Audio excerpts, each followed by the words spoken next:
want to change the world? Start off by making your bed. If you make your bed every morning, you will have accomplished the first task of the day. It will give you a small sense of pride, and it will encourage you to do another task, and another, and another. And by the end of the day, that one task completed will have turned into many tasks completed. Making your bed will also reinforce the fact that the little things in life matter. If you can't do the little things right, you'll never be able to do the big things right. And if by chance you have a miserable day, you will come home to a bed that is made, that you made. And a made bed gives you encouragement that tomorrow will be better. To pass SEAL training, there are a series of long swims that must be completed. One is the night swim. Before the swim, the instructors joyfully brief the students on all the species of sharks that inhabit the waters off San Clemente. They assure you, however, that no student has ever been eaten by a shark, at least not that they can remember. But you are also taught that if a shark begins to circle your position, stand your ground. Do not swim away. Do not act afraid. And if the shark, hungry for a midnight snack, darts towards you, then summons up all your strength and punch him in the snout, and he will turn and swim away. There are a lot of sharks in the world. If you hope to complete the swim, you will have to deal with them. So if you want to change the world, don't back down from the sharks.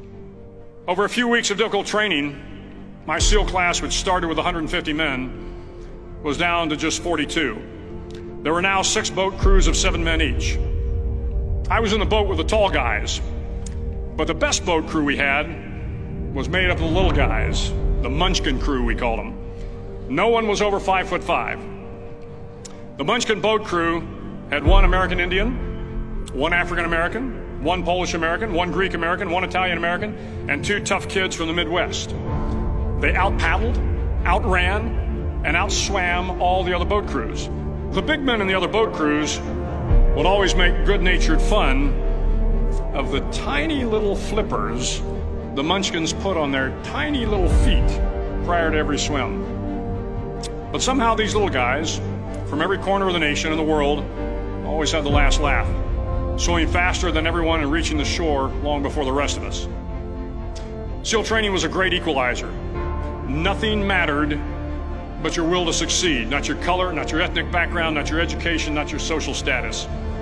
If you want to change the world, measure a person by the size of their heart, not by the size of their flippers. The 9th week of training is referred to as Hell Week. It is 6 days of no sleep, constant physical and mental harassment, and 1 special day at the Mud Flats.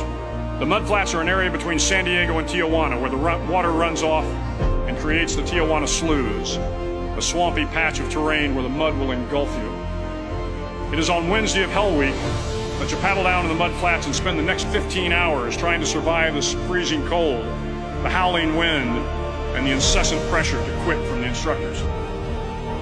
As the sun began to set that Wednesday evening, my training class, having committed some egregious infraction of the rules, was ordered into the mud. The mud consumed each man till there was nothing visible but our heads. The instructors told us we could leave the mud if only 5 men would quit. Only 5 men, just 5 men, and we could get out of the oppressive cold. Looking around the mud flat, it was apparent that some students were about to give up. It was still over 8 hours till the sun came up. 8 more hours of bone-chilling cold. The chattering teeth and the shivering moans of the trainees were so loud, it was hard to hear anything. And then one voice began to echo through the night. One voice raised in song. The song was terribly out of tune, but sung with great enthusiasm. One voice became 2, and 2 became 3, and before long, everyone in the class was singing. The instructors threatened us with more time in the mud if we kept up the singing, but the singing persisted, and somehow the mud seemed a little warmer, and the wind a little tamer, and the dawn not so far away. If I have learned anything in my time traveling the world, it is the power of hope. The power of one person, a Washington, a Lincoln, King, Mandela, and even a young girl from Pakistan, Malala. One person can change the world by giving people hope. So if you want to change the world, start each day with a task completed. Find someone to help you through life. Respect everyone. Know that life is not fair and that you will fail often. But if you take some risks, step up when the times are the toughest, face down the bullies, lift up the downtrodden, and never ever give up. If you do these things, the next generation and the generations that follow will live in a world far better than the one we have today. And what started here will indeed have changed the world for the better.